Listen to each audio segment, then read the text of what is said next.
Guys, will I sell my Tesla stock? Right, are you planning to continue adding Tesla stock? Yes. Yes. When to sell after adding so many stocks? At which point should they consider enjoying their wealth? How much money is enough? Really got to know what's enough for yourself. Cash is crap. Welcome to Cafe Money, and over here we have Ken, we have Juno, and we have Benny, which is me, right? And today we're gonna talk about a very taboo topic for our diamond hands friend. When should you sell your Tesla stock? When will he sell his Tesla stocks? Let's find out. Let's go. So to begin with, right, the context of the whole video goes like this, right?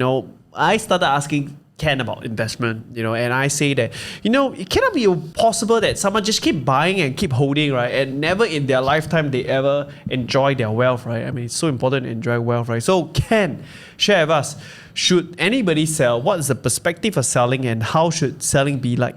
Before I share when I'm going to sell my Tesla stock, I want to ask you guys, do you own Tesla stock? Yes, I do. All right, are you planning to continue adding Tesla stock? Yes. Yes, but getting a little bit afraid now, but yes. All right. So we know where we are all at. I am actually still adding Tesla stock now through earning on my other incomes coming in. I will still add Tesla stock. So the question is, you're right. We can be buying and buying. The biggest question now is when to sell after adding so many stocks. For me personally, it really depends on everybody's mission. What do they want to invest for? For me, when I invest in Tesla stock, it actually was from earning money to a stage now that is really not about money anymore for me. It's probably what I see, what I want for the world, like a cleaner future for future generations and basically a more sustainable living. Yeah. Basically a better life for everybody else. Investing in Tesla, you will not see accidents killing a lot of people because human drivers are fundamentally flawed. Like taking a lift, I'm just mentioning when you take a lift, last time people used that crank lever. Yeah. If you walk in the lift now with somebody using that crank lever, you'll walk out. So, the same thing for cars. It's not just safety and for the environment and everything. It's more like a mission to me. I have enough money on my own side. So, Tesla is probably a place where if I were to sell, it's probably where I have another project ongoing where I can see I can massively change the world. That's probably when I'll sell. Else, I don't think I'll just keep holding, man. I got enough. Never? Never. I never. The only time I will sell again is when I see a project where I can really. I'm still finding for a project where I could massively change the world, like a bit of Bill Gates style. But Bill Gates obviously has billions and billions of dollars. For me, I do not know where my wealth will ever grow. But when I see a project which I'm passionate about, and I know that I can scale the project to really impact, I don't want to do those projects that helps 100 people. I want to do those projects that help 1 million people. Yeah. Yeah. So that would be the point where probably I would start selling off my Tesla holdings. Okay, so why this question of selling is because for the layman, folks out there and might not have this visionary dream yet because they might not hit retirement income or they might not find that sense of purpose of what they do, right? At the end of the day, why sell is because I guess some sort of retirement or some funds that they can enjoy when they live this, right? So what would then be your advice? How should people take stock into this perspective? I understand dollar cost averaging. Yes. We all understand about buying and holding good stock, right? But at which point should they consider enjoying their wealth? I guess my best answer for just generally everybody else who just want to use the stock market to earn their wealth to retire, I think the best way is to actually consider what your monthly expenses. I mean, of course, if you put in a Lamborghini as a part of monthly expenses, then I'm not interested to help you. But if you are a normal person who wants to take home a few $1,000s a month, you got to I actually did a calculator when you draw down. Because let's just face it, I just being very practical. At the age of 70, you won't be able to do the things that you were age 40 or age 40, you won't be able to do the things at age 20. So you could actually try to enjoy your wealth before you reach to the age that you're not really mobile anymore. Yeah. But still healthy to do the daily stuff. So you got to just kind of plan your way towards there, where you can start slowly drawing down your money. So enjoy your wealth. While enjoying your wealth, do good stuff. Yeah. Yeah. That's where you can. I have a question for you. So, when, for example, when we do business, most of the time, a lot of people have an exit strategy. Do you apply that when you do stock investment? Like when I buy Tesla, should I have a goal of how much it will hit and then how much I should start exiting? If you have a goal in mind, like let's say, for example, if I hit my million, because the thing is, you can hit 2 to 3 million and you will still think it's never enough. That's just what most people think. They hit 10 million, it's still not enough. You really got to know what's enough for yourself. So if you want anything more, your goal is 3 million and suddenly you realize you have 3 million, but you still want to invest. The additional money coming in actually shouldn't be for you. It should be for things that help a bigger purpose in life. You got to be grateful that, how many people in the world is able to reach your goal?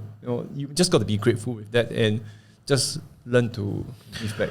Yeah, speaking about the calculator, let's just dive a little bit deeper into the calculator. I find it very interesting because I've done many form of calculation on retirement, right? And one of the approach that I use is strangely similar to yours. But the idea is that if your wealth is growing constantly, right, and if you are cashing out money as your wealth is depleting, right, actually, it's pretty okay to be like cashing out even though your wealth is growing, and you will not be like depreciating at a linear level. You'll be depreciating much slower because at every year of depreciation, it is also growing, right? You're drawing out and it's growing, right? So it's a pretty interesting calculator. Link in the video at the bottom, and on the side, right, a suggestion of Ken's video talking about that calculation, right? And on that note, I want to dive a little bit deeper that you don't cover in the video, so let's just dive that retirement calculator. You mentioned about how Tesla should be growing at 20% easily year on year, right? And you said about how when someone hit a retirement and they start to draw down, like you say about like 50 years old, they want to enjoy their like moving age, I'll say mobile age, right? Yeah. So why do you use a 5% perspective about, the stocks will only be growing at 5%? And what are you referring to? Do you refer to people selling away Tesla, putting it into a more safer bet that is growing at 5%? So what do you mean by that in that video? I actually don't remember seeing the 5% in the video. You see when it's retirement, the growth cycle is like slightly slower. Remember, right? I see. I think it was maybe 10% or 5%. 10%, I can't remember, but roughly when a company is growing, they grow like 20 to 50% a year, sometimes 100%. Yeah. They grow massively. And like if you're looking at Amazon, they were growing massively and suddenly it's kind of like plateau. Yeah, it plateaued. Still growing up, but plateauing. Google, same thing. Apple, everybody will somehow plateau. So when companies reaches the plateau, it's more like the stable. It's like invest in Apple now. How the heck are you going to lose all your money? It's literally like, damn, you can never lose all your money investing in Apple. Unless World War III, I think generals will be still using iPhone texting, man. Yeah, they'll probably force them to produce a military grade phone anyway. So this is the point where where the 5 to 10% comes I in. see. So it's about like holding Tesla, but expecting it to not perform as well as like previously. Yes. So you will still start to, even if the company grows at like 5 to 10% a year, your drawdown of 5 to 10% a year. Let's say you have $1 million. 5% is what, 50,000? It's still stupid. You're still drawing like $50,000 a year out of this stock. So the stock may grow 5%. But you're drawing 50K out, which is still nuts. You are doing generally a lot better than a lot of people all around the world not working. Yeah. I guess you're suggesting like, say, I'm going to make a very bold sentence here. So like 50 years old, you start drawing amount out to kind of pay for your expenses. Yes. And hopefully by then you will have an amount big enough that when you're drawing down like 50K a year, 60K a year, 100K a year, right, the fund is still effectively not burning out quickly. It can still last you for the next 20, 30, 40 years to come. Yes, most funds, if you reach a certain size and you actually as long as you invest your money, it's very hard to burn out. In fact, you look at Bill Gates. You know that when he retired, so-called from Microsoft, and he decided to start investing and spend on charity, the funny thing, he got richer. Really? He's even richer than ever. Like he made more money retiring than building Microsoft. It's like so nuts. So the thing is it's all about where you park your money, and I mean, you can retire and you can still leave stuff for your children or your next generation. Just slowly draw down, as long as your money is parked in a very high quality asset. I guess what people see is that they jump into the rat race, right? And they're trying their best to get out from the rat race.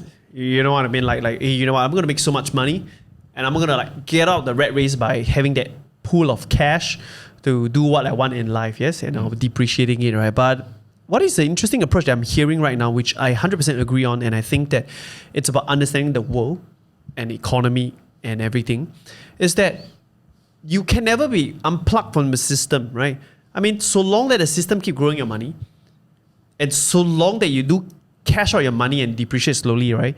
You don't have to unplug yourself. Well, the truth is, you can unplug yourself right now by choosing to live an interesting life, by choosing to understand that you are leveraging on systems like this, right, to grow your wealth, knowing that you'll be safe, and of course, just like what you agree on, right, having some structural bets on like crypto in case funny thing happens to your currency or stock market, right, you still can recover like 50% of your wealth or whatnot if you 10x that amount, right? Yeah.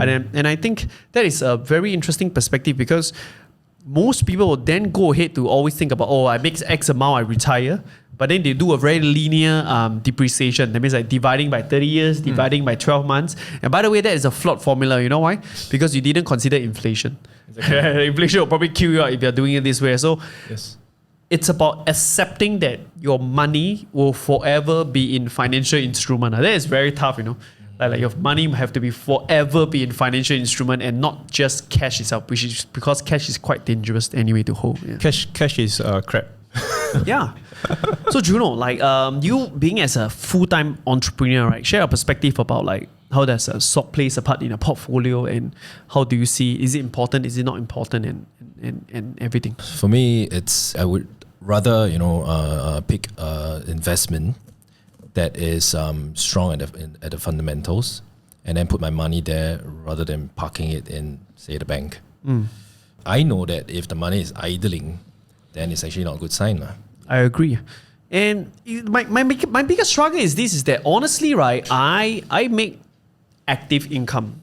Ken don't need to make income. You know what I mean? He makes like passive YouTube income, right? I make extreme active income, right? And I don't see a point whereby my active income or my passive income and my passive growth in stocks, right, will ever overtake my active income. Because I make a huge active income, right? And I think that's a struggle for me, because it's like on one hand, if I'm active in business, I do make good money, right? Yeah. But yet on another hand, it's just damn irritating to be forever active in business. You get it? At some point, I want to lead a Ken Tang life. You get my point? Like, serene, and just, hey guys, doing my YouTube video, right? Yeah, so that is my struggle, and you are very plugged into the entrepreneurship world, like what we talked about in the previous video, right? Can you share a little bit about, this whole perspective? Like, how do you pull yourself out from active income? Because it's not an easy process. Right. Okay. I was just going to the mindset behind it, which a lot of people cannot accept it. Most people know that they know me. I'm still driving a van, though I just bought a Tesla Model 3 Performance. 3.3 seconds. A Lamborghini would outsmoke the Lamborghini out. But anyway, the thing is, I haven't been enjoying my wealth at all. I'm good with a very simple lifestyle. I eat at hawker centers. I mean, in Singapore terms, each meal will probably cost you $3-4. US dollars maybe $2. Yeah, I'm okay with nothing.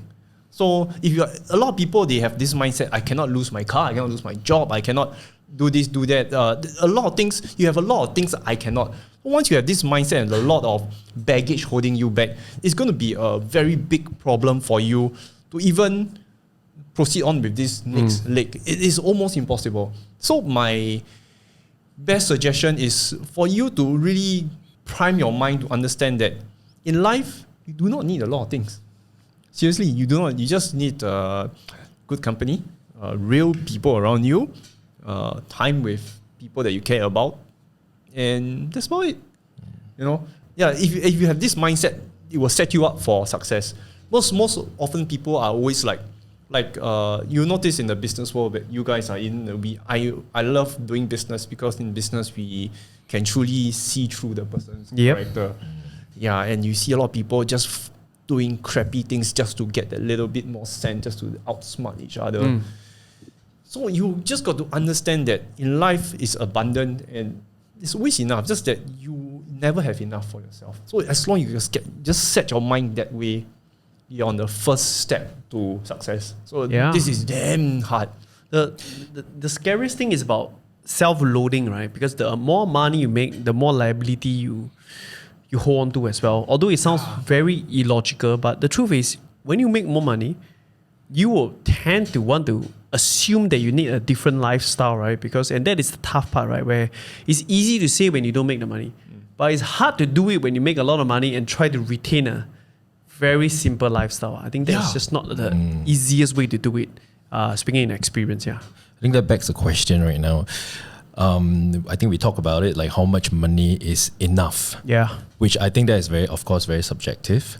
So maybe I put the question out there. How much money is enough in your own perspectives? Benny, how much money is enough? I have my number. I'm easy. This is the easiest question for me, man. I don't know, both of you, how much is enough? Oh no, got to review some numbers, but I think it's good, right? Ken is going to review some numbers. But anyway, so I think that using Singapore dollars, which is like 1.3 of US dollars, right? So just do your math at home if you're from the States, right? I think 20K a month will be enough. 20K? Yeah, 20K Dude! a month. Dude! What Passive income. Yeah. Alright, okay, 20K. Yeah. How about you, Juno? But personally, 10 to 15 should be a good, comfortable lifestyle. Dude! Oh my god! Oh my god! Okay, let's hear it from Ken. I probably like 1,000 to 2,000 a month. Oh, dude! Are you living in Singapore? Yeah. 2,000. I just moved back in with my mom. So See, you just pay for a road taxi, bro. $2,000. that's all I. Personal expenses. Yeah, I mean, You gotta eat. You're gonna like. Yeah, hawker center every day. I mean, you could live a quite good life. I mean, let's say for example, if you want to, you can cook at home. I really is more than enough for me. Yeah. No, I definitely agree, right, that my number is exorbitant, right? But I mean, for me, I really don't spend a lot. I don't spend a lot. I mean, I have some very few hobbies that I owned, but I don't spend a lot, right? But the main part of my money goes to family. I mean, like, look at my daughter. I mean, like, look at school fees every month. I mean, look at education, right? So, literally, this big bar of money, right, when I'm doing this planning, right, really goes to family planning, you know. Like for me, if I'm single right now, I don't think I need that much, you know, but not 2K. Not 2K, but so I think realistically, because I have like families and all, and look at the preschool. I mean, like, they're going at like 1,500 a month, you know, 1,500 a month, yeah. And let's not talk about enrichment and stuff like that. And guys, please, I know I'm privileged to be able to send my daughter to such things, but yeah, I mean, I choose this life because I want her to get the best exposure. Yeah, so I just think it's really tough when you have a family to don't have a passive income of say 10,000 a month, because there's so much expenses around, you know, growing a family. Yeah. I get your numbers. I do have a lot of friends who has 2 kids and their minimum is about 10,000 a month. Right? Yeah. I mean, that 10 more is like holidays. Like, yeah. So, but really scary to speak is that. And if I were to respond to the calculator, right, you know, like 30 years now, 5% a year, 10% a year, and whatnot, right? I would say that most adult with a family would probably need $2 to $3 million in their portfolio at the end, just to depreciate down for the next 40 years. Yes. Yeah. 2 to 3 million is good enough. Yes. Yeah. Right. 2 to 3 million, right? A good lifestyle. Yeah. And your idea is that, do you think it's a tough goal to get to 2 to 3 million? Or is it easy goal? Okay, the thing is, I want you to reflect back in life, like the things that you wanted when you were young and when you achieve it now. And probably a lot of people they forgot that they have achieved a lot of goals that they wanted 10 years ago. Yeah. Most people forgotten, but they probably reached there.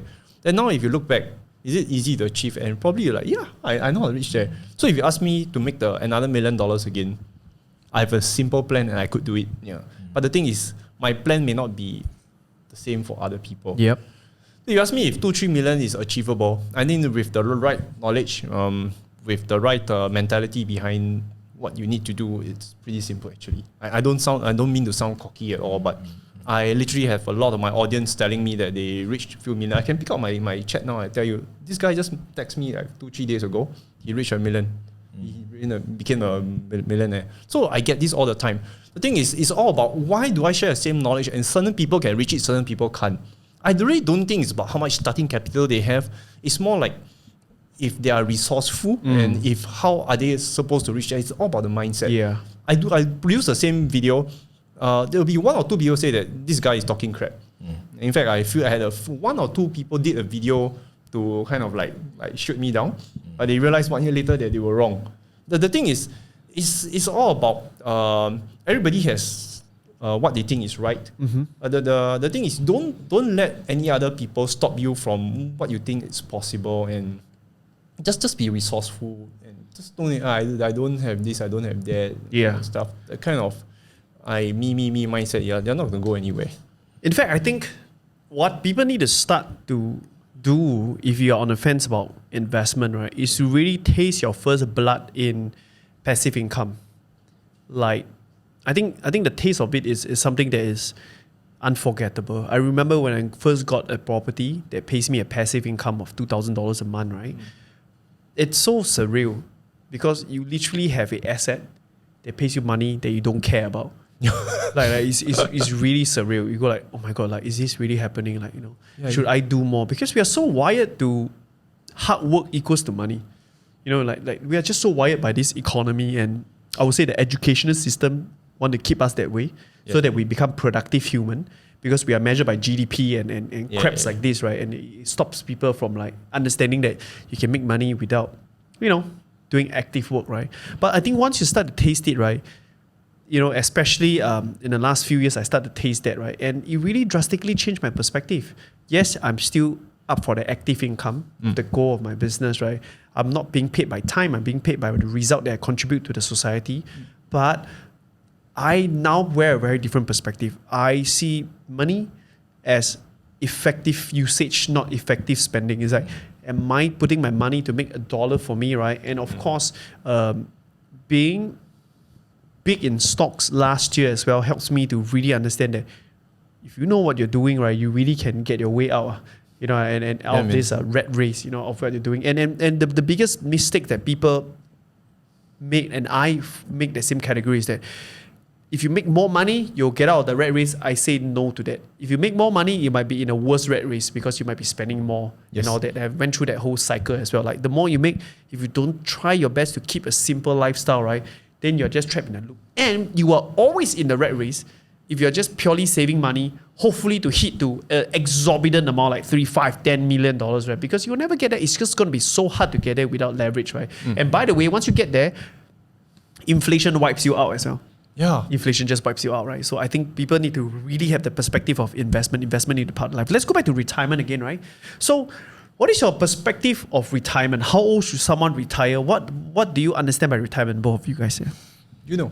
I guess it would be great if by the time I'm maybe 50, then I don't have to, be so hard up on the active income. Like hustle and all. I will then, of course, love to do the things that I want to do. Right. Then, of course, because a lot of people, they earn money just so that they could spend it. But I think if we know how to make the money, work for you, even if it's just a portion of it, I think for me that is good enough for me to retire. Yes. So half. If I can continue to do what I like at the same time, I have some passive income at the side to sustain. I think that would be a good time for me to retire. Awesome. The thing is about, I see most people where they hit all same story. They hit early retirement. They go into retirement mode. 3 months, 6 months, they got out. They come back up. Screw this shit. Because doing nothing is very boring. Yeah, man. Doing nothing is very boring. I think that's the reason why you're doing YouTube. I mean that's the fact, right? So for me, I don't see retirement as anything but a marketing word. Yeah. Like, why will you retire on a life that you love? Yeah. I truly love my life now. And when people ask me, right, hey, when are you going to stop teaching, right, about business and all this stuff? I say, never. I say, why? I say, no, because why will you stop like doing what you love, right? So I see myself teaching to like probably 70 plus, and my throat broke or something, right? I'm cool. But what form is it?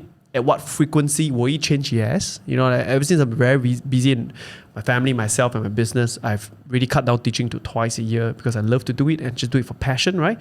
And I might transit to a full YouTube education form because I just love to teach, and if I can reach out to more people, why not, right? But I just see retirement as a very insurance marketing word that is sold. I say, you need to build the retirement age and all this stuff, right? It's just a fallacy because a farmer don't retire, they just do what they do and then that's just about it, right? And some people born in a golden spoon and they don't even retire. It's just like this, and so it's not even about wealth, it's just a mindset, right? If you love what you do, why do you need to retire from it? For me, retirement is about having a financial security. It means you on the sideline, if let's say your job cuts you're still good to go. Yeah. So I think that is a very simple form of retirement. But moving to retirement, most people, they will like most people, they do not do anything to your life until they feel the pain. Yeah.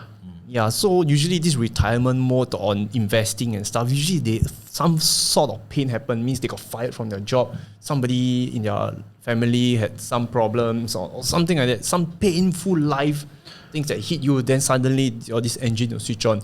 I mean, at least this is what I see in the financial world, where people suddenly got interested in investing. Yeah, usually it's some sort of pain. Yes. I think what people need to understand is that we are now having a privileged conversation of when are we going to sell Tesla stock or stocks, right? It's a privileged conversation, right? What I see in most majority, even throughout last year, where billion-dollar funds are making 60% growth a year, 100% growth a year, private retailers are making 200% a year, 400% a year, 30% a year, right? Bro, 1,000% here, man. 1,000%, yeah. 1,000%, right? And yet, right, there are still people on the side fence. Yeah. They'll be like, it's crisis, it's too risky to enter. And then right now, what do they say right now? Is it too late? Yeah, it's priced too high, couldn't enter, right? And they're just forever in this vicious loop of when they say, we're under the price right, I buy, it's too dangerous to buy. We're under the price, stabilize I buy, it's too expensive, right? So I think just jump in, right, to be part of the game, right? And like I say again, always be safe, always dollar cost averaging and you're fine, right? Like just buy high quality company, dollar cost average. There's no great science. I show people down or up, right? Dollar cost average down or up as well. I mean, like, yeah. Just to be really like, I mean, be careful, right? I mean, like, if you're worried, okay, I'll just throw in a sentence.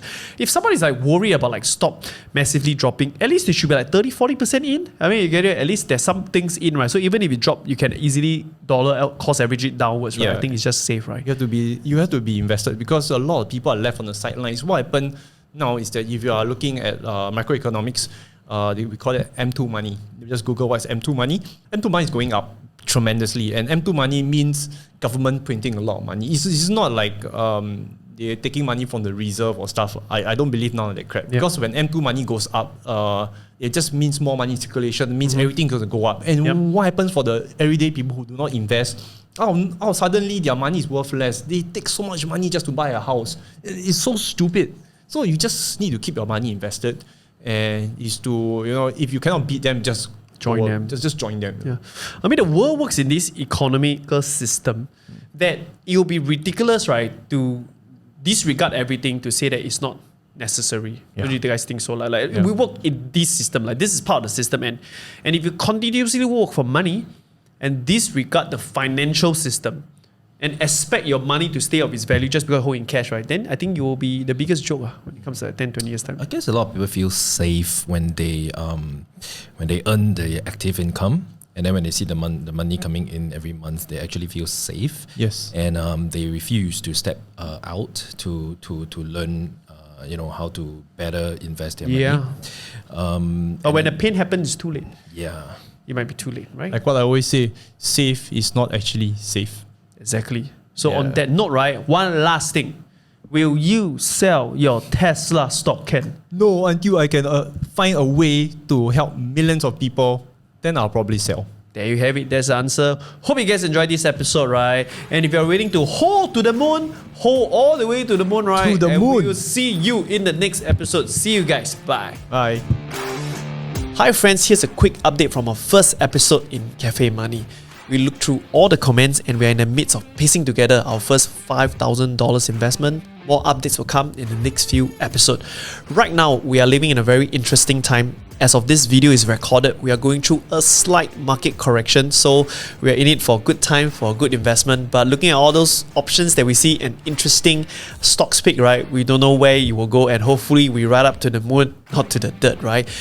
Even if we fail, I think the biggest essence of this initiative is to get us to be learning about stock investment and get more people excited about investing, especially in this time where investment seems to be a must right now for us to reach financial freedom.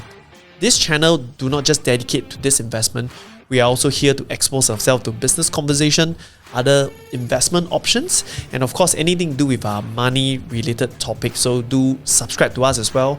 Once we hit our 1,000 subscribers, we will also throw out the poll so that you guys can vote accurately on our investment choice, and more updates on the portfolio will be given as well. See you guys very soon in the next episode. Cheers.